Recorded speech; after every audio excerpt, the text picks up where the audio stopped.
Na nababaw kabalin, kumusta kayo po? My name is Louie and welcome to Where in Pampanga, where we help businesses promote their products to our Where in Pampanga community. For today's vlog, we would like to thank Luna's Thai Delicacy for sending us their products. So if you notice guys, meron tayong mga delicacies that are native in Thailand. For those of you who have visited Thailand and yung mga nearby countries niya, you will absolutely recognize this. Mga iba naman, nakikita natin na papanood natin sa cable, sa TV, or sa YouTube, that these are their delicacies. Right now, they have two variants. First one is yung ube mango sticky rice. And yung isa naman, they call it Luna's Thai mango sticky rice, which is the classic. So this one is the flavored, this one is the classic. It also comes with this sweetened coconut milk. So before we try this sticky rice, una muna natin tikman itong kanilang mango tapioca. So this is 65 pesos only. I think this one's really best served chilled.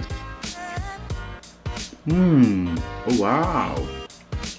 Very tropical and refreshing sa taste. Little bit sour of course because of the mango, pero all in all, hindi siya nakakasawa. As in parang makakarami ka nito, guys.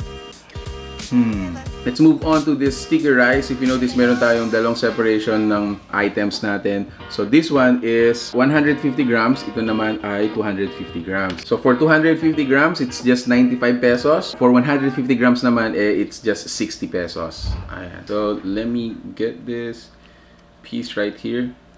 Wala munang mango, no? So let's taste the sticky rice muna.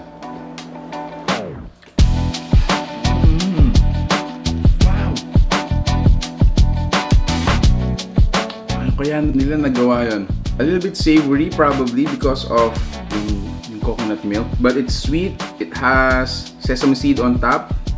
Parang halong sweet. A little bit sour because of the mango.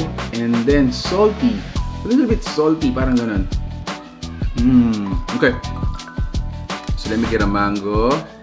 And then a little bit of this sticky rice. And then this coconut milk. Yum. Okay, so for the second one, this is their ube flavor. Of course, nagkakaroon na ng variation yan. No? Who knows? They might be producing a lot of different variations in the near future. So, check out their fan page, mga guys. Alright. Tignan natin to without any, anything. Oh wow, that one's really fragrant, no? Yung ube. So let me put coconut milk on top and then tikman natin yung combination naman. So sticky rice, coconut milk, and mango. There you go. All at once. There you have it guys, another delicacy. As of now, they're available po via order and delivery. So make sure to check out their fan page. If you are to ask me guys, among the two, dun sa sticky rice natin, which would I prefer?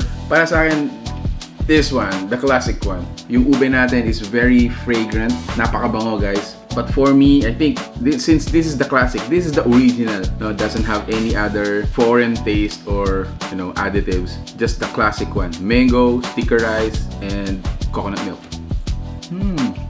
Naman, no? Alright, so there you have it guys. Thank you so much for being with me in this video. Again, if you're interested to know more about this, check out the fan page we're going to be including in this post. If you like this video, please give it a thumbs up, share it with your friends, and we hope to see you in the next one. Cheers guys. Bye.